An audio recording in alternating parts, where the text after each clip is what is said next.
ॐ सहना भवतु सहनौ भुनक्तु सह वीर्यं करवावहै तेजस्विनावदित्तमस्तु मा विद्विषावहै ॐ शान्ति शान्ति शान्तिः ॐ पूर्णमदः पूर्णमिदं पूर्णात् पूर्णमुदच्यते पूर्णस्य पूर्णमादाय पूर्णमेवावशिष्यते ॐ शान्ति शान्ति शान्तिः श्रुतिस्मृतिपुराणानाम् आलयं करुणालयं नमामि भगवत्पादं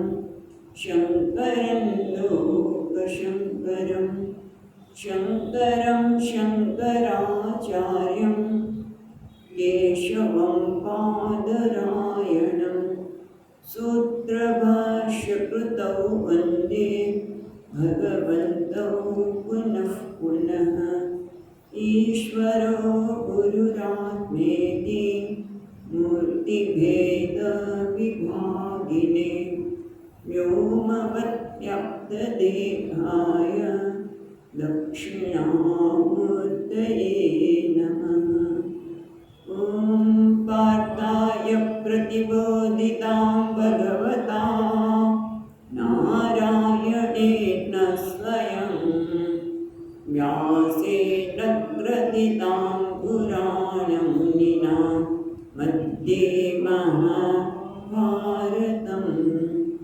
अद्वैतामृतवर्षिणीं भगवतीम् अष्टादशाध्यायिनीम् अम्ब त्वामनुसन्दधामि भगवद्गीते भवद्वेषिणीम् यं ब्रह्मा वरुणेन्द्ररुद्रमरुतः स्तुन्वन्ति दिव्यैस्तवैः वेदैः साङ्गपदक्रमोपनिषदैः गायन्ति यं सामगाः ध्यानावस्थिततद्गतेन मनसा पश्यन्ति योगिनः यस्यान्तं न विदुःसुरगणाः देवाय तस्मै नमः। 10मो अध्याय 4थो श्लोक।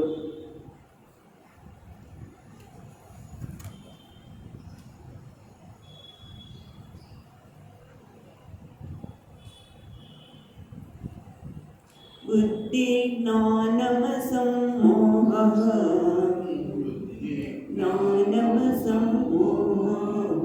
क्षमा सत्यं दमः सुखं दुःखं भवो भावः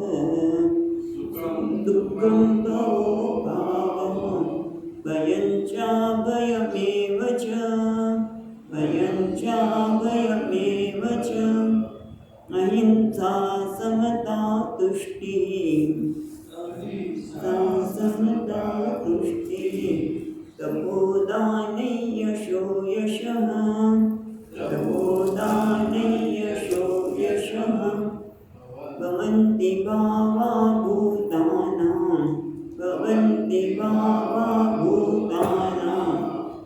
मत्त एव पृथग्विदाः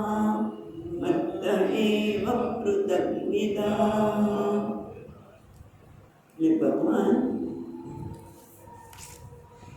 10મા અધ્યાયના પ્રારંભમાં પ્રતિજ્ઞા કરી કે હું તને તું મારો પ્રિય માણાયો શિષ્ય છે, તું મારો શિષ્ય પણ છે, પ્રિય માણાયો છે કે તું જે કહું છું એ બરાબર સમજી રહ્યો છે મારા વચનને.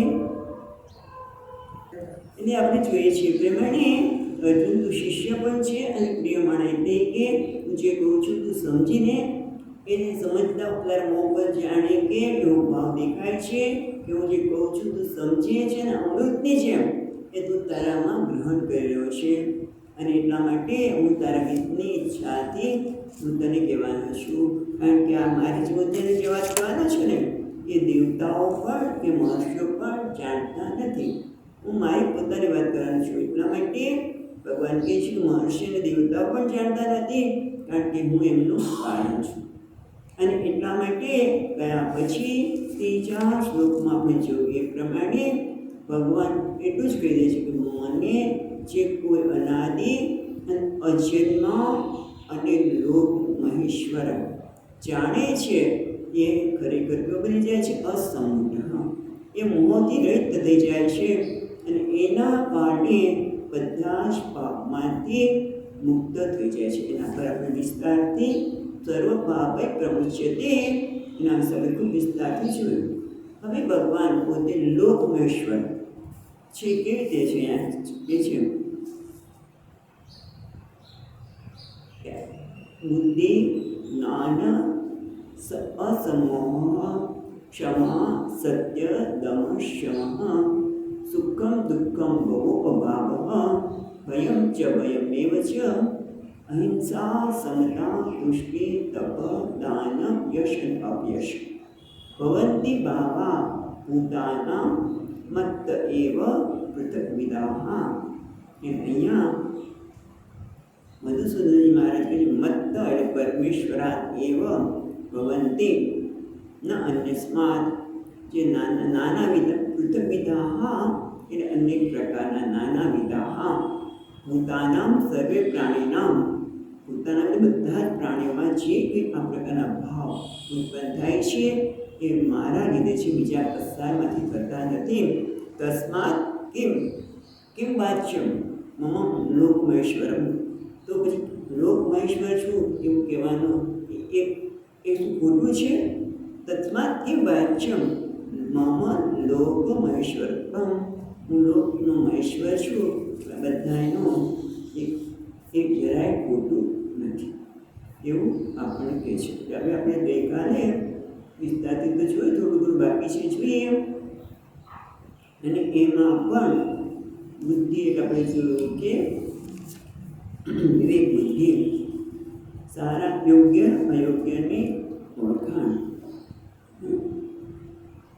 અને એના કારણે ઉત્પન્ન થાય છે જ્ઞાન, જે આત્મા અને અનાત્માના સંદર્ભનું જ્ઞાન. એટલે બુદ્ધિ એટલે સૂક્ષ્મ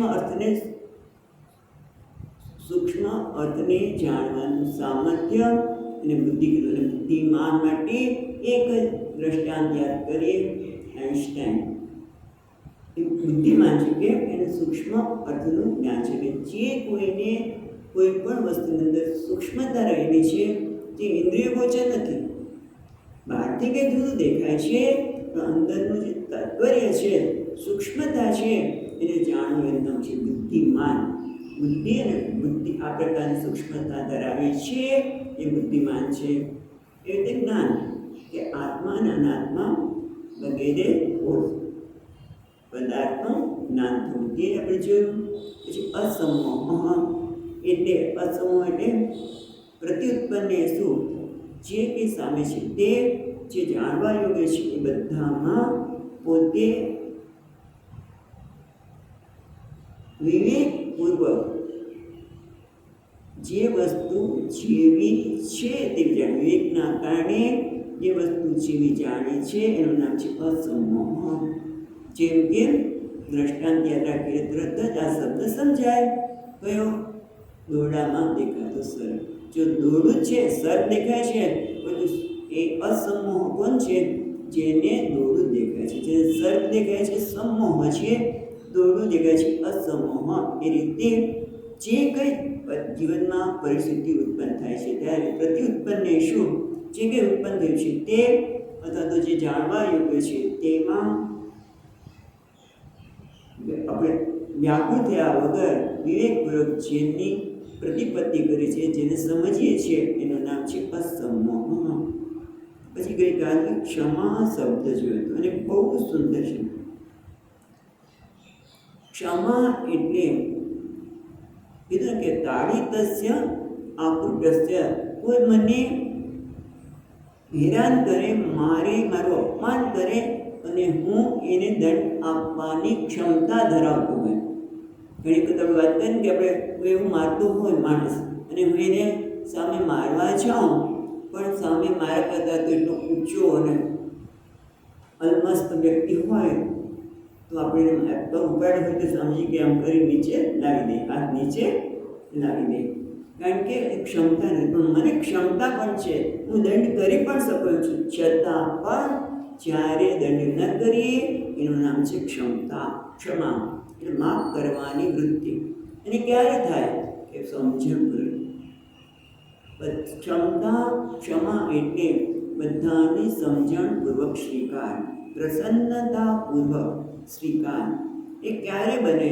ગઈકાલે વિસ્તારથી વાત કર્યું, પણ છતાં આ ગુણ આપણા જીવનમાં ખૂબ ઉપયોગી છે. હમણાં જ મને કોઈ કીધું હતું કે આ ગુણ અત્યારે યુવાનોને કેટલા બીજા બધામાં, યુવાનો શબ્દ કેમ વાપરો છે? મનુષ્યમાં આ ગુણ ધીમે ધીમે ઘટતો જાય છે. એટલા માટે આપણે વિચાર કરીએ છીએ કે ક્ષમા એટલે પ્રસન્નતાપૂર્વકનો સ્વીકાર. એ ક્યારે બને કે જ્યારે જે વ્યક્તિ વ્યવહાર કરે છે એને સ્વામીજી કહ્યું પ્રમાણે 2 સ્ટેપ એ વ્યવહારથી બહાર દેખાય છે તે, અને એ પાછળ શું રહેલું છે એ જોઈએ તો ખ્યાલ આવે. બાકી પ્રકૃતિ ભૂતાની આંતિ નિગ્રહ કેમ કરી શકશે? વાગ આવી ગયો કે મોટા ભાગના લોકો પોતાની પ્રકૃતિથી જ ખેંચાઈને કર્મ કરતા હોય છે. એનો નિગ્રહ કરવો સરળ નથી, માટે એની પ્રકૃતિ કહી રહ્યો છે. કોઈ વ્યક્તિ ગુસ્સે થાય છે, ઈર્ષા કરે છે, આ બધું અંદર એક દબાણ છે. સમજી કે અંદર એક દબાણ છે. જેમ કે ગઈકાલે વાત કરી કે બે વ્યક્તિ વોમિટ કર્યું અને અંદર કેટલું દબાણ હતું એ બહાર આવ્યું. એમ લોકોનો વ્યવહારની પાછળ અંદર એક પ્રકારનું દબાણ હોય છે, ઈર્ષાનું, અપેક્ષાનું, અને એ બધું આ રીતે બહાર આવે છે. ક્રોધના રૂપમાં કોઈને નીચા દેખાડવા, ન હોય છતાં પણ નીચા બતાવવા, એને ઉતારી પાડવા બતાવે છે. આ બધું કરવાનું કારણ અંદરનું દબાણ છે. ખરેખર સ્વામીજી કેમ કે દરેકની અંદર પરમાત્મા જ રહેલો છે. એટલે ખરેખર તો આપણા બધાની અંદર પ્રેમ જ છે, દયાળુ છે, આપણે કહીને વિશાળતા છે, દયાળુતા પણ આ સ્વભાવ આપણો છે જ, બધાનો છે. પણ જે સાધક છે એના માટે વાત થાય છે ને ક્ષમા. એ ક્ષમા એટલે મારો જે સ્વભાવ છે, શું પ્રેમાળતા, દયાળુ, એ સ્વભાવને જાળવી રાખવું. એ જાળવવા માટે જે કંઈ કરવું પડશે એનું નામ છે ક્ષમા. કારણ કે ત્યારે થાય કે વિશાળ રીતે હોય ત્યારે આપણે કે ક્રૂરમાં ક્રૂર વ્યક્તિ હોય પણ એ અંદર એમાં પ્રેમ રહેલો છે, દયાળુતા રહેલી છે.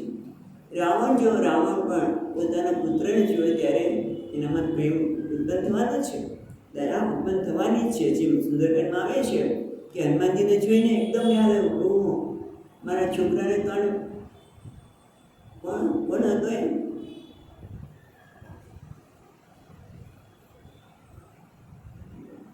અંગદની શું નામ છે કે જે એને એ પહેલાં એને જ મોકલ્યો હતો. હનુમાનજી વાટિકામાં જ્યારે વૃક્ષોને તોડી રહ્યા છે ત્યારે કોને પહેલાં મોકલ્યો હતો? જાંબત ક્યાં બંદર? રાવણના પુત્રની વાત છે કે રાવણને આપણે વાત નહીં કરી છે નારાયણ કે રાવણ પણ હોય પણ છતાં પોતાના ક્રૂરમાં ક્રૂર વ્યક્તિ પણ પોતાના પુત્રને જોઈને એનામાં પ્રેમ જાગૃત થાય અને દુઃખી પણ થાય. હા, હવે કહો. ઇન્દ્રજીત નહીં, નારાયણ. ઇન્દ્રજીતને પછી મોકલ્યો, પહેલા કોનો ઉદ્ભવ થયો? પહેલા એનો બીજો નાનો દીકરાને મોકલ્યો કે જે ગયો એટલે એનો વધ પછી ઇન્દ્રજીતને મોકલ્યો. કેમ નામ નથી યાદ આવતું પાછું કોઈને? એનીવે, પણ ટૂંકમાં જ્યારે હનુમાનજી ગયા ત્યારે યાદ આવશે, ત્યારે આવશે જ. પણ ટૂંકમાં એને જોઈને, હનુમાનજીને જોઈને આણે મારા છોકરાને મારી નાખ્યો, દુઃખ થયું. કારણ કે ગમે તો ક્રૂર હોય તો પણ એમાં પ્રેમ છે. એ માટે સ્વામીજી વાત કરીએ કે રણછોડદાસજી મહારાજે પણ ખૂબ કામ કર્યું છે. એ તે રવિશંકર મહારાજ, રણછોડજી મહારાજે પણ કેટલા બધા ડાકુઓને, ચંબના ડાકુઓને એની ડાકુપણામાંથી મુક્ત કર્યા. કારણ કે ડાકુપણું, ક્રૂરતા એ તો સ્વામીજી કે આગંતુક છે. દરેક જેમ સુખદ છે એ સ્વભાવ શું છે? સુગંધી. પણ પાણીના સંપર્કમાં આવે એટલે દુર્ગંધ આવે, એ થોડું ઘસે તો સુગંધ આવે. એમ આ બધા લોકોમાં જે ક્રૂરતા છે, નિર્દયતા છે, એ બધું તો આવીને મારી કહી ન શકે. બધા ડાકુ ક્રૂરતા એ બધી જ આગંતુક છે. ખરેખર દરેક વ્યક્તિ દયાળુ છે. જેમ બ્રાહ્મણ પણ દયાળુ છે, પણ ક્યારેક પોતાના છોકરાઓને જોઈએ ત્યાં. એટલે ટૂંકમાં દરેકની અંદર છે, પણ એને જરાક દૂર કરવી પડે. અને એના માટે રવિશંકર મહારાજે ઘણા લોકોએ ના પાડી હતી. એ જ્યારે ચંબરના ડાકોની લોકોને ત્યાં જાય, તમને મારી નાખશે તો કંઈ નહીં થાય. નિર્ભય જઈને એ લોકોને સમજાવ્યા અને કેટલા બધા લોકો પોતે અક્રૂરતામાંથી મુક્ત થયા. એટલે ટૂંકમાં કહેવાનું એ છે કે દરેક વ્યક્તિની અંદર ઉદારતા, દયાળુ, પ્રેમાળતા છે જ. પણ આજે બહારથી જતા જ એવું દેખાતું હોય તો એ આગંતુક છે. માટે એને દૂર કરી શકાય. અને ક્ષમા એટલે આપણે કહેવાય ને કે આ પ્રકારનો વિચાર કરીએ તો જ આપણે પ્રસન્નતાપૂર્વક સ્વીકાર કરી શકીએ. એનો અર્થ એવો પણ નથી થતો કે કોઈ વ્યક્તિને સતત આપણું અપમાન કરાવી દેવું, સતત આપણને હળદૂત કર્યા કરે, એવી પણ આવશ્યકતા નથી. તો એના માટે શું કરવું જોઈએ? સ્વામીજી મહારાજે ડ્રોની લક્ષ્મણ રેખા દોરવાની, ડ્રોની લાઈન લક્ષ્મણ રેખા દોરવાની. આ ક્યાંની વાત કરે છે? કુટુંબના સભ્યમાં વાત કરે છે. બીજે તો શક્ય જ નથી રેખા દોરવાનો, પણ કુટુંબના સભ્ય વખતે એવું છે. કુટુંબના સભ્યનો કોઈનો વ્યવહાર એવો હોય તો તમે લક્ષ્મણ રેખા દોરી શકો કે તમે કોઈ સાચું છે. તમે ઘડીએ ઘડીએ અપમાનિત કરો છો, કારણ કે તમે જે ઈચ્છો છો હું કરી શકતી નથી, કરી શકતો નથી, હું પ્રયત્ન કરે છે, પણ તમે અત્યારે મારું અપમાન ન કરો. દુઃખી નહીં થવાનું, પણ લક્ષ્મણ રેખા દોરીને સામેની વ્યક્તિને શાંતિથી જો કહીએ કે ક્યારે કહી શકીએ કે મારી અંદર પ્રેમાળતા, ઉદારતા, એનું મેં જો આહ્વાન કર્યું હોય તો જ હું સામેની વ્યક્તિને કહી શકું. નહીં તો મારામાં પ્રતિક્રિયા આવી શકે. ટૂંકમાં ક્ષમાનો ગુણ બહુ સુંદર છે અને એ કેળવવા જેવો છે. અને એમાં છે તો ખરું જ બધામાં, પણ પ્રેમાળતા, ઉદારતા બધામાં છે, પણ એને ભાન લાવવાની જરૂર છે. અને ગમે તે વ્યક્તિ ખરાબમાં ખરાબ હોય, તમારી સામે ગમે તેનો દ્વેષ હોય, પણ જો પ્રેમથી એની સાથે વ્યવહાર કરીએ તો એક દિવસ બહુ લાંબો સમય લાગે છે, પણ એમાં પરિવર્તન આવે. એટલે ટૂંકમાં ક્ષમાનો ગુણ કેળવવા જેવો છે અને એ બધામાં પડેલું જ છે, પણ એને બહાર લાવવાનું છે. અને જે બહાર આવે છે ત્યારે પણ જો ભગવાનની સાથે આપણી સંવાદિતા છે, ભગવાન જ આ રીતે અભિવ્યક્ત થાય છે. પછી આપણે જો સત્ય એટલે ગઈકાલે સત્યની વાત કરતા હતા ત્યારે પ્રશ્ન એવો પણ ઉત્પન્ન થયો કે જે મેં જોયું હોય, જે મેં અનુભવ્યું હોય એ બીજી વ્યક્તિને જ કહેવું. તો એમાં ઘણી બધી એવું પણ થાય કે કોઈ વ્યક્તિ હાથમાં તલવાર લઈને, છરો લઈને જાય છે કોને? ગાયને મારવા માટે. અને આપણે ગાયને જતા જોઈ હોય અને કોઈ કહે તમે ગાયને જોઈ, ક્યાં ગઈ? તો સત્ય બોલવું જોઈએ કે કેમ? બોલવું જોઈએ. કઈ રીતે બોલવું જોઈએ?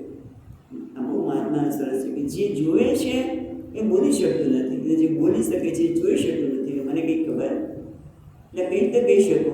આંખે જોયું પણ એ બોલી શકતી નથી, બરાબર? કાન સાંભળે પણ એ કાન કંઈ જોઈ શકતા નથી. એટલે ટૂંકમાં એવો જવાબ આપીએ કે એ સત્યને બને ત્યાં સુધી કહીએ જ નહીં, પણ છતાં જો કહેવાનું હોય તો આ રીતે કહેવું જોઈએ, જે આપણે સંતોના જીવનના દ્રષ્ટાંત પરથી પણ સમજી શકીએ છીએ. ઇન્દ્રિયોનો નિગ્રહ પણ એટલું જ જરૂરી છે કે વસ્તુ જગતના પદાર્થોનું આકર્ષણ એટલું બધું છે, એને ખાળવું એનું નામ છે દમન, અને મનને પ્રસન્નતા આપી, શાંતિ આપી નામ છે ક્ષમા. પછી સુખમ અને દુઃખમ. ગઈકાલે પણ જોયું કે જ્યારે અનુકૂળતાની વેદના થાય ત્યારે એને આપણે સુખ કહીએ. જ્યારે કોઈ વસ્તુના સંપર્કથી મને અનુકૂળતા લાગે, વેદના એટલે શું? અનુભવ. જ્યારે અનુભવ થાય કે આનંદ છે, ત્યારે સુખની વૃત્તિ ઉત્પન્ન થાય છે, રાઈટ? પણ એ વખતે વેદાંતિ જરાક આગળ જઈને કહે કે આ સુખની વૃત્તિ થાય, આનંદની વૃત્તિ થાય છે, ત્યારે પણ એ કોની અભિવ્યક્તિ છે? પરમાત્માની, આત્માની અભિવ્યક્તિ છે. બરાબર છે? અને પછી દુઃખ થાય ત્યારે દુઃખ અનુકૂળતા નથી. એ અનુકૂળતા એ મારી કલ્પના છે કે અનુકૂળ છે, અનુકૂળ નથી. અનુકૂળ નથી ત્યારે દુઃખ થાય છે, પણ ખરેખર દુઃખ તો સત્ય નથી. કારણ કે આત્માનો સ્વભાવ સુખ સ્વરૂપ છે, આનંદ સ્વરૂપ છે, તો દુઃખ શું છે? સત્ય નથી, મિથ્યા છે. તેને સત્યતા અપાય નહીં. સુખ જન્મે ત્યારે આપણે સુખને ધર્મ અને અધર્મના આધારે જોઈતું. આજે આપણે વેદાંતની દ્રષ્ટિએ જોઈએ છીએ કે સુખ જન્મે ત્યારે આત્માની અભિવ્યક્તિ થાય છે, મારી જ અભિવ્યક્તિ થાય છે.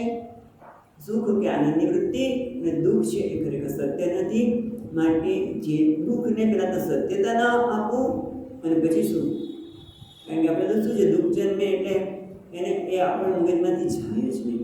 એ વ્યક્તિએ આવું કર્યું કે આ પરિસ્થિતિ ઉત્પન્ન થઈ, માટે મને દુઃખની વૃત્તિ થઈ.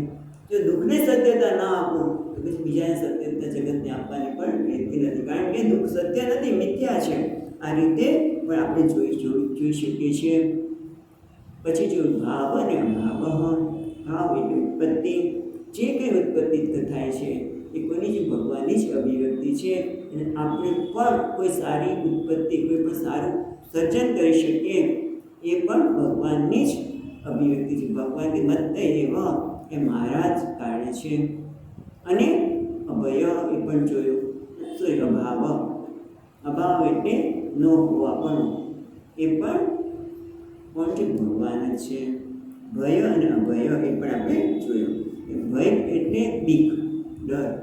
એક શેની સામાન્ય આપણે કોઈ પણ વસ્તુની બીક લાગતી હોય છે, એની પાછળ છેવટે તો કોણ હોય છે? મૃત્યુ. આ બધું છોડીને મારે જતું રહેવું પડશે. ખ્યાલ આવે છે? આ છોડવાનો ભય છે, બધું જતું રહેવાનો ભય છે. એ ભય પણ ભગવાન કહે છે મારે કારણે છે. કારણ કે જગતમાં વિશાળતાને કારણે જ આપણે ભયની અનુભૂતિ કરતા હોય છે. અથવા તો જે આપણે ટાળી ન શકીએ એને આપણે ભય લાગે. અને કઈ નથી ટાળી શકતા? મૃત્યુને, સમયને, કાળને આપણે ટાળી શકતા નથી. પણ જો એ વખતે આ ભય પણ પરમાત્માની જ અભિવ્યક્તિ છે, ટૂંકમાં પરમાત્માને સ્વીકાર કરીએ, ભગવાન મારી સાથે છે, તો ભયનું કારણ રહે નહીં. અથવા તો દ્વૈતાંતિ ભયમ ભવતી, જ્યાં જુદાપણું છે ત્યાં ભય છે.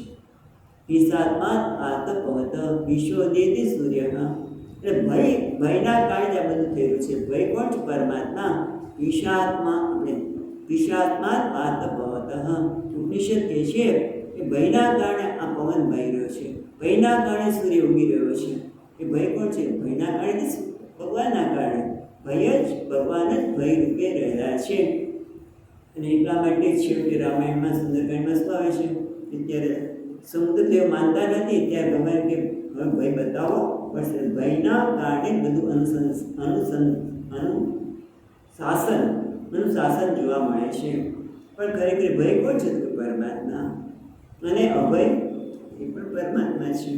કારણ કે જ્યારે ઈશ્વરથી કોઈનાથી જુદા જોઈએ, જેમ અર્જુને પણ 11માં આવશે કે મને વિશ્વરૂપ દર્શન કરવું છે, ઈશ્વરરૂપ દર્શન કરાવ્યો, પણ પોતાને ભગવાનથી જુદો માન્યો, ડરી ગયો. જ્યાં સુધી ઈશ્વર મારાથી જુદા છે ત્યારે કોઈને કોઈ વસ્તુ મારા માટે ભયનું કારણ નહીં. પણ પરમાત્માને શરણે છે, પરમાત્માથી જુદો નથી, તો ભયનું કોઈ કારણ નથી. અભય. પછી આપણે જોયું અહિંસા. કોઈને પણ પીડા ન પહોંચાડવી, મન, પાણી અને શરીરથી. શરીર, મન અને વાણીથી કોઈને પીડા ન પહોંચાડવી, એ પણ ક્ષમા જેવો જ ગુણ છે. એ પણ બહુ જરૂરી છે. પણ એ પણ આપણે ધીમે ધીમે લુપ્ત થતો જાય છે. હિંસા જાણ કે સહજ બની ગઈ છે. કોઈને મારી નાખવા શરીરથી, કોઈને મારી દેવું ખતમ કરી દેવા. એવું તમે રોજ પેપરમાં જોવા મળે છે. એ શું છે? હિંસા. અહિંસા એટલે કોઈને શરીરથી આપણે જેને જીવન આપી શકતા નથી એને મારવાનો આપણને કોઈ અધિકાર નથી.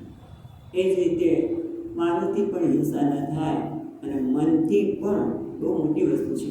કારણ કે ઘણી બધી વખત નાના હતા ત્યારે સાંભળ્યું છે કે કોઈ આપણું ધાર્યું ન થયું હોય, એ વ્યક્તિએ આપણે કહ્યું પ્રમાણે ન કર્યું હોય, પછી એ વ્યક્તિને કંઈ થાય ને તો કશું એ જ લાગવું છે.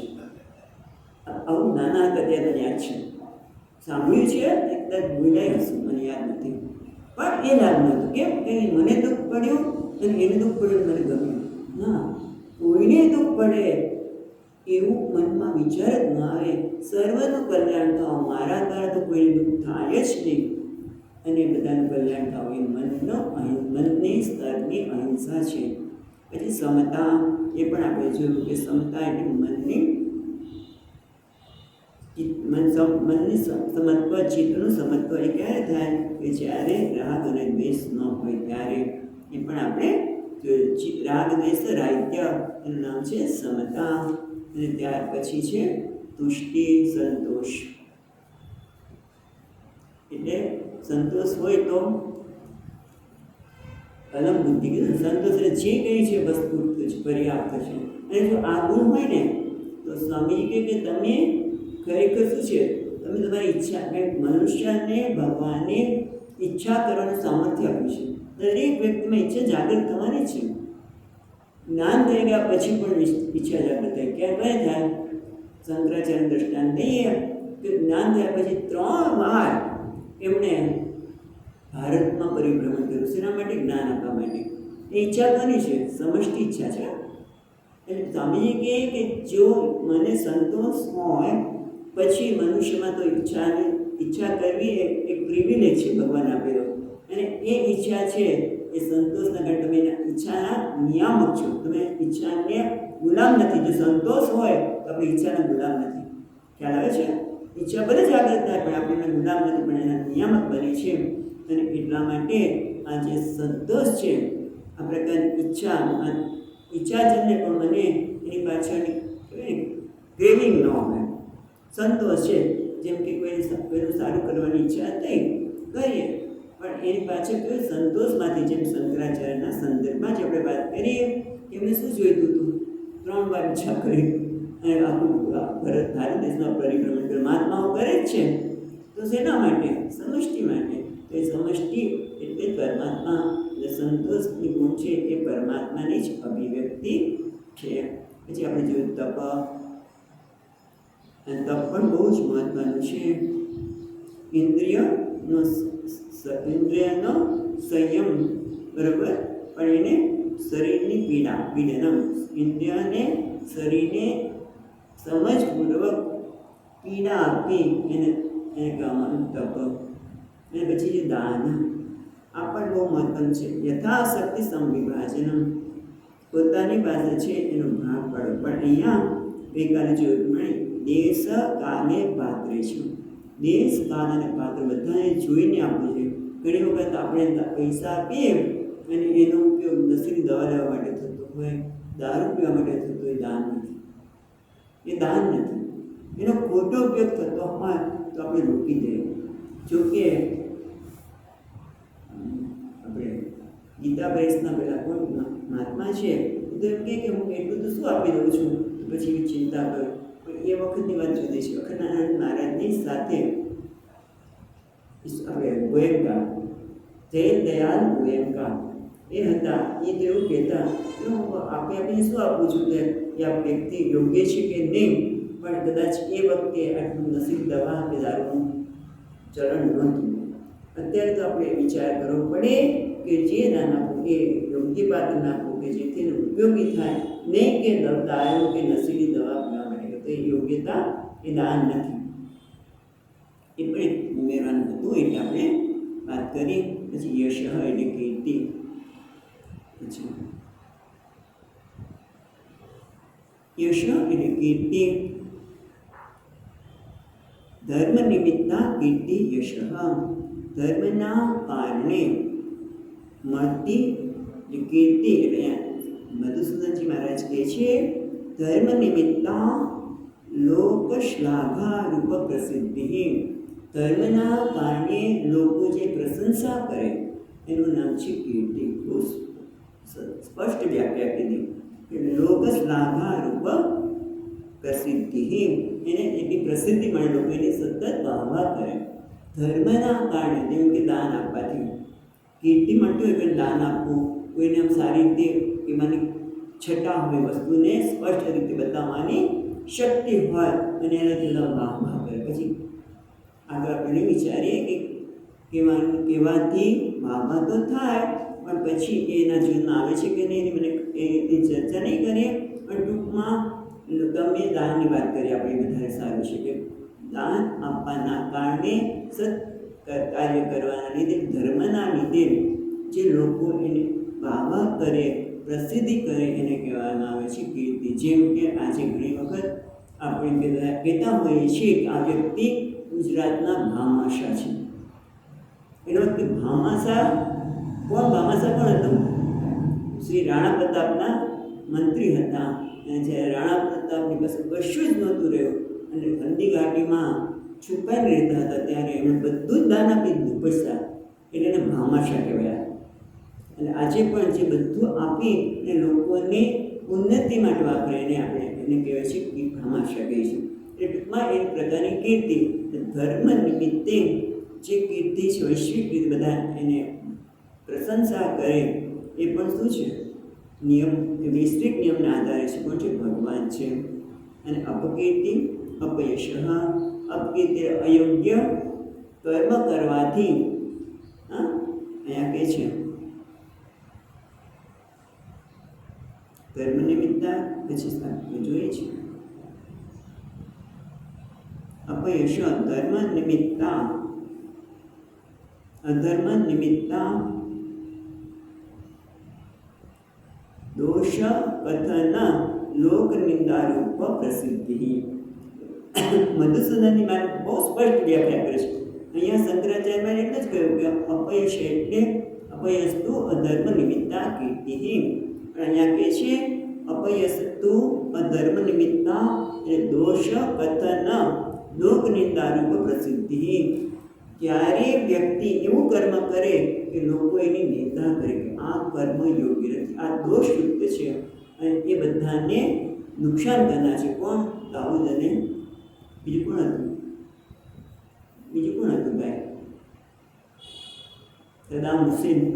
એ પણ એમ થઈ ગયો ને, સદામ હુસેન અત્યારે છે તે પણ બધા એવા છે જે અપકીર્તિ પાત્ર કે છીએ અયોગ્ય કર્મ, અધર્મ નિમિત્તા, અને બધા એને નિંદા કરે. કોઈ એને સારું કહેતો નહીં હોય, સિવાય કે પછી પૈસાનો ઉપયોગ એવો કરતો હોય તો કદાચ કોઈ એને સારું કહેતું હોય. પણ અભ્યાસ પણ કોણ છે? ભગવાન કહે છે એ પણ હું છું, એ મારા લીધે છે. એ અભ્યાસનું સર્જન પણ ઈશ્વરે કરેલું છે. પણ અહીંયા સુંદર શંકરાચાર્ય ચર્ચા કરે છે કે ભવંતી ભાવા યથોક્તા બુદ્ધ્યાદય ભૂતાનાં પ્રાણીનાં મત્ત એવ. એટલે ઈશ્વર પૃથ્વીદાહ નાનાવિદાહ સ્વકર્મ અનુસારેણ. મહત્વનું શું છે કે ભગવાને આ બધા જ ભાવો ઉત્પન્ન કર્યા છે. તો અમુક વ્યક્તિમાં આવો ભાવ અને અમુકમાં આમ કેમ. સદામ હુસેન અપકીર્તિ મળે અને ભામાશાને આજે પણ આપણે યાદ કરીએ કીર્તિ મળે. તો આવું બધું જુદા જુદા વ્યક્તિને જુદું જુદું ભગવાન કેમ આપતા હતા? કેમ આપે છે ભગવાન? તો કે સ્વકર્મ અનુસારેણ. દરેક વ્યક્તિના કર્મના આધારે આ બધા ભાવ જુદી જુદી વ્યક્તિમાં ઉત્પન્ન થાય. સ્વકર્મ અનુસારેણ, પોતાના કર્મના આધારે જ એ હોય છે. ભગવાન કોઈને કીર્તિ આપે, બીજાને અપકીર્તિ આપે, કોઈને ભય આપે, કોઈને અભિતા આપે, એવું હોતું નથી. હવે પછી આગળ કહે છે કિંચ. આ સિવાય પણ આગળ કહે છે 6થા શ્લોકમાં મહર્ષય સપ્ત પૂર્વે ચત્વારો મનવસ્તથા મદ્ભાવા માનસા જાતા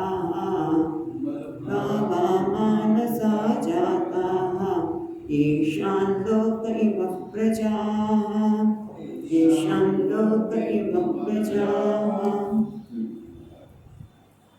ભગવાન કહે છે મહર્ષે સપ્ત પૂર્વે પહેલા 7 મહર્ષિ 4 મનુ તથા મનવસ તથા એટલે ચત્વાર 4 મનુ કેમ કે છે આપણે જોઈએ હા ચત્વારો મનવસ તથા મદભાવા માનસા જાતા આ બધા જ મારા ભાવો માનસા મારા મનથી ઉત્પન્ન થયેલા છે મારા માનસ પુત્રો છે એવું પણ કહી શકાય અને એમાંથી એશામ લોક એમાંથી જતા લોક અને આ બધી પ્રજા ઉત્પન્ન થયેલી છે હવે આપણે જરા વિચાર કરીએ તો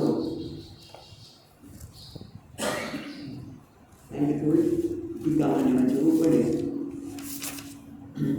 તો પહેલું છે કે મનુની આપણે સપ્ત ઋષિની વાત કરીએ તો 7 ઋષિ કયા કયા છે જેનું તમે એક જ જગ્યાએ મેં જોયું છું બીજી ક્યાં હશે ખબર નથી પણ ખંભાતમાં 7 ઋષિઓને અરુંધતી માતા એનું મંદિર છે કયા કયા છે સપ્ત ઋષિ તો ભૃગવાદયઃ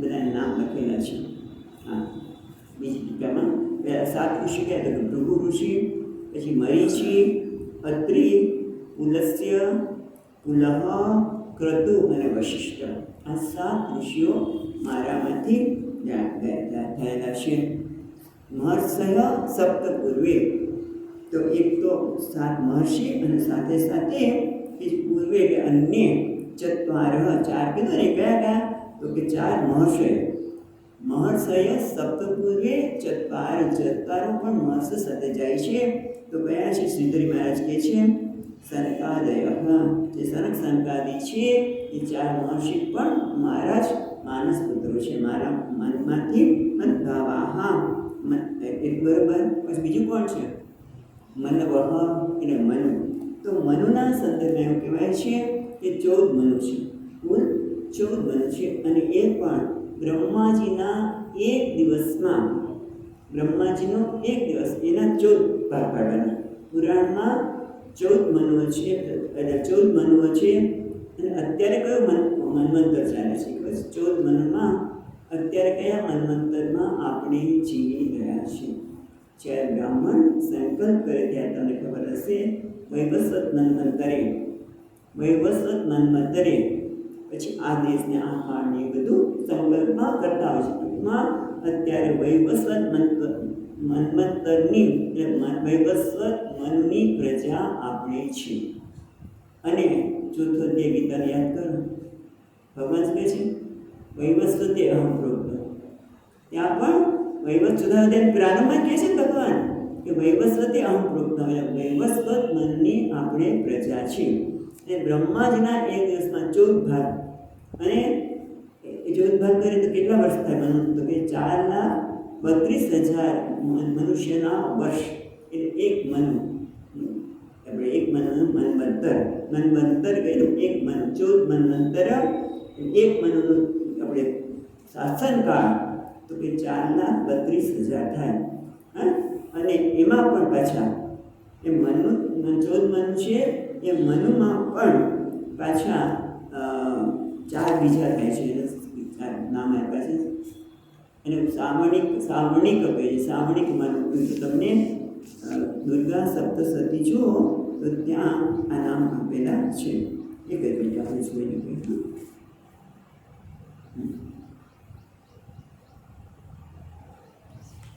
ઓકે તો 4 છે ગૌણ છે એ કયા કયા છે તો બ્રહ્મ સાવર્ણિક પછી રૂપ સાવર્ણિક ધર્મ સાવર્ણિક રૂપને રુદ્ર એક બ્રહ્મ સાવર્ણી પછી રુદ્ર સાવર્ણી પછી ધર્મ સાવર્ણી અને તક્ષ સાવર્ણી એના 4 પાછા પેટા વિભાજન છે આપણે જાણવું જોઈએ અને પછી શું છે મનવહ મદભાવા માનસા જાતા અને બધા મનુના સંતાન કે છે ઇમા લોકો એમ પ્રજા આ બધા લોકો અને આ બધી પ્રજા એ મનુની વંશજના છે મનુ એટલે માનવા પણ એથી પણ આગળ કે મનુ તો બરાબર પણ એની સાથે આ સર્જન કરવામાં સપ્ત ઋષિઓ પણ હતા બધા જ ઋષિપત્ની અને એમાંથી બધાનું આપણે આગળમાં ભાગવતમાં જોઈએ છીએ કે આખું સૃષ્ટિનું સર્જન આ રીતે થયું. અહીંયા તો આપણે ભગવાન ટૂંકમાં કહે છે કે આ બધા જ ઋષિઓ, આપણે બધા જ ઋષિઓના સંતાન છીએ. કયા? સપ્ત ઋષિઓના સંતાન. એટલા માટે આપણે જ્યારે સંકલ્પ કરીએ ત્યારે કહે છે તમે કયા ગોત્રમાંથી આવ્યા છો, કયા ઋષિના સંતાનો છો. ઘણા લોકોને ખબર હોય છે, કેટલા લોકોને ખબર નથી હોતી. પછી છેલ્લે મહાત્માઓ કહે કે જેને ખબર ન હોય એને કહી દેવું કે કશ્યપ ગોત્રમાં. છેવટે કશ્યપ મુનિનું ગોત્ર છે, એમાં આપણે આવેલા છીએ. ટૂંકમાં ભગવાન શું કહે છે કે મહર્ષિ સપ્ત પૂર્વે ચત્વાર, તે 4 અને બીજા 7 મહર્ષિઓ અને મન બહ એટલે બધા મનો, 14 મનો મદભાવા માનસા જાતા. આ બધા જ મારા મદભાવા એટલે મદભાવા એટલે અહીંયા સરસ વૈષ્ણવેના સામર્થ્ય ઉપેતા માનસા, બધા મારામાંથી ઉત્પન્ન થયા છે. મનું નામ મહર્ષિણામ ચ સૃષ્ટિ લોકેમાં પ્રજા, સૃષ્ટિ અને બધી પ્રજા અને સ્થાવર જંગમ પ્રજા એ બધા મારામાંથી ઉત્પન્ન થઈ છે. એટલે કે હું લોક મહેશ્વર છું. જરા વિસ્તાર કર્યો. હવે આગળ કહે છે 7મા શ્લોકમાં એતાં વિભૂતિં યોગંચ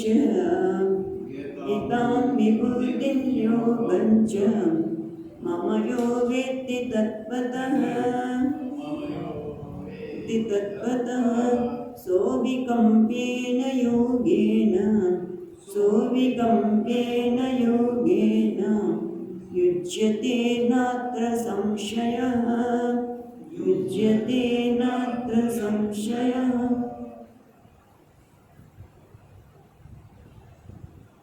માનસા જાતા એક શબ્દ આપણે જોઈ લઈએ, પછી આ અર્થ જોઈએ.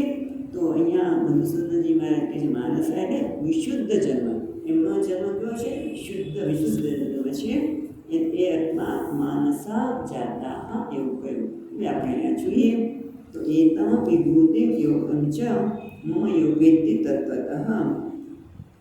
જે કોઈ વ્યક્તિ મમ એતા વિભૂતિ, આગળ બધી મારી વિભૂતિ જ મન ભાવ કીધું ને, બધા વિસ્તારથી કરવાના છે, અર્જુન પૂછવાનો છે. પણ અહીંયા જે કીધું મારી વિભૂતિ, એતા વિભૂતિ ચ યોગમ, યોગ એટલે જોડાણ, એની સાથેનો સંબંધ. તત્વતઃ યથાર્થ રૂપે આ વિભૂતિ અને એનો સંબંધને તત્વત એટલે યથાર્થ રૂપે વ્યક્તિ જાણે છે. તે સ અવિકમ્પેન યોગેન, તે વ્યક્તિ અવિકમ્પ યોગ અવિચળ યોગથી એને કોઈ હોય વિકમ્પ કરે ચલાયમાન કરી શકતો નથી. જે મારી વિભૂતિ અને એના સંબંધને, મારા સંબંધને વિભૂતિ સાથેના મારા સંબંધને એવો કરી શકાય. એને જે જાણે છે તે અવિકમ્પ યોગથી જોડાઈ જાય છે. અને એમાં નિશ્ચિતે ન અત્ર સંશય, એમાં કોઈ સંશય છે નહીં. હવે આપણે જરાક વિચાર કરીએ. તત્વતઃ શબ્દ વાપર્યો છે. વેત્તિ તત્વતઃ, તત્વતઃ એટલે યથાર્થ રૂપે, વાસ્તવિક રૂપે જાણે છે. અત્યાર સુધી મેં થોડી ઘણી વિભૂતિની વાત કરી. એ સર્વ વિભૂતિઓનું યથાર્થ સ્વરૂપ શું છે? મમ એતામ વિભૂતિ તત્વતઃ વેત્તિ.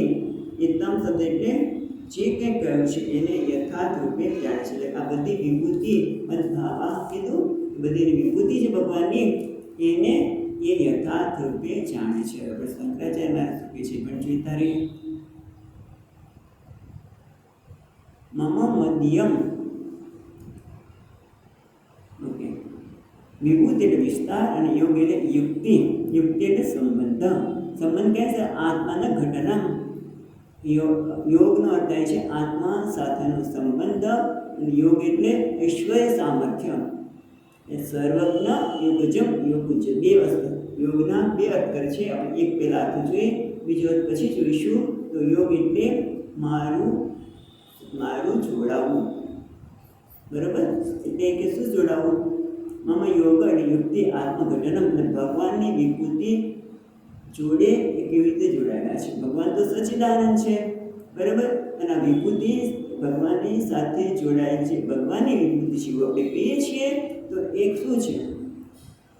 તો પહેલાં તો એ છે કે જેવી રીતે આપણે આત્મા કહીએ છીએ, અને બીજું અને તમારું અલ્પ જ્ઞાન, આત્મા અને અલ્પ જ્ઞાન વચ્ચે શું સંબંધ છે? ખરેખર તો આત્મા અને અલ્પ જ્ઞાન સાથે રહી શકે જ નહીં. ખરેખર એક સત્ય છે અને બીજું મિથ્યા છે. જેમ ઘડો અને માટી, માટી સત્ય છે, ઘડો મિથ્યા છે, એ રીતે આ ભગવાન સત્ય છે, આ બધું શું છે? જે કંઈમાં પ્રજા એ બધું શું છે? મિથ્યા. આ બધી વિભૂતિ છે એ કેવું છે? મિથ્યા. એટલે ટૂંકમાં એકવાર જે આ જાણે છે તેને શું છે? અવિકલ્પ યોગી નહીં છે. તે ભગવાન અને વિભૂતિનો સંબંધ સત્ય અને મિથ્યા જેવો છે. પણ એ જાણવાથી આપણે શું ફાયદો થાય? તો પહેલો તો એ છે કે જે ત્યારે વિભૂતિના સંદર્ભમાં વાત કરીએ તો ઈશ્વરની વિભૂતિને પછી સંબંધ બંનેનો છે. પણ પહેલાં તો જે કાંઈ છે આ બધું ભગવાનની વિભૂતિ છે એવું જાણે તો શું થાય? કે જ્યારે કોઈ આપણે સામાન્ય દ્રષ્ટાંત લઈએ કે કોઈ વ્યક્તિ મધુર કંઠે ગાઈ શકતો હોય તો આપણને તરત જ ઈર્ષ્યા થાય. આમ બધાને કેવી વાહ કરે છે એ તરત જ મને ઈર્ષ્યા થાય. પણ આ ભગવાનની વિભૂતિ છે અને એટલે શું થાય? તો ઈર્ષ્યા નહીં થાય. કોઈ વ્યક્તિનું કંઈ સારું કામ છે તો એની બધા પ્રશંસા કરતા હોય તરત જ મને ઈર્ષ્યા થાય કે મને કેમ કોઈ કહેતા નથી. ખ્યાલ આવે છે? પણ જ્યારે હું એની વિભૂતિ જોઉં કે આની અંદર જે સુંદરતા છે જેને બધા વખાણ કરે છે તો ભગવાનની વિભૂતિ છે, ભગવાનનું પ્રાગટ્ય છે. એને સુંદર ગાઈ શકે છે એ કંઠકોણ આપેલું ભગવાનને ત્યારે ગાઈ શકે છે એટલે એની વિભૂતિ છે. તો મને કોઈના માટે ઈર્ષ્યા કે સ્પર્ધાની ભાવના જાગે નહીં, એટલે મારું મન વિચલિત થઈ શકે નહીં. હવે બીજી વાત કે દાખલા તરીકે હું જ સુંદર તે ગાઈ શકતા હોય તો શું થાય? અહંકાર આવે ને? એ અહંકાર ન આવે, કારણ કે ભગવાનની વિભૂતિ છે, આ ભગવાનની દેન છે. હું જે કંઈ કરી શકું છું, સુંદર રીતે ગાઈ શકું છું કે કંઈ પણ સારું કાર્ય કરી શકું છું, એ ભગવાનની દેન છે, ભગવાનની વિભૂતિ છે. તો અહંકારને ક્યાં સ્થાન નહીં. ખ્યાલ આવે છે?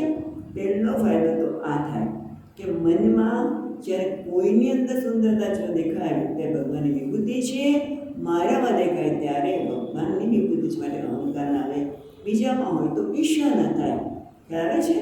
ઈર્ષ્યા એક વસ્તુ. બીજામાં ઘણું બધું થાય. તમે જો કોઈની પાસે સંપત્તિ હોય તો પણ ઈર્ષ્યા થાય, કંઈ સુંદરતા કેવું હોય તો પણ ઈર્ષ્યા થાય. એ બધું જ ભગવાનની વિભૂતિ છે એવું જ્યારે વિચારીએ ત્યારે મનમાં શું થાય? શાંતિ હોય, સ્થિરતા આવે કે નહીં? મનમાં શાંતિ અને સ્થિરતા આવે. આ બધા મારામાં જે કંઈ છે ભગવાનની વિભૂતિ છે, ભગવાનનો અનુગ્રહ છે એવું જોઈએ તો અહંકાર ના આવે. તો મનમાં બીજાનું જોઈએ તો ઈર્ષ્યા ન આવે. આપણામાં અહંકાર ના આવે તો મનમાં શું હોય? શાંતિ હોય, સ્થિરતા હોય કે નહીં? જ્યારે મન શાંત અને સ્થિર હોય ત્યારે જ્ઞાન થાય કે નહીં? થાય. કારણ કે જ્યારે સાંભળતા હોય એ જ્ઞાનમાં સ્થિરતા થાય. એટલે ટૂંકમાં જે જ્ઞાન થાય છે તે આ બધી વિભૂતિ ઉત્પન્ન થઈ છે. ઈશ્વરની સાથે કેવો સંબંધ છે? અવિશ્વ યોગથી જોડાયેલા છે. અવિકલ્પેન યોગેન વિજયતે. જ્યારે સમજાય આ બધી ભગવાનની વિભૂતિ છે ત્યારે પણ સાપેક્ષ રીતે સમજાય ત્યારે પણ ઈર્ષ્યા અને અહંકારથી મુક્ત થઈએ.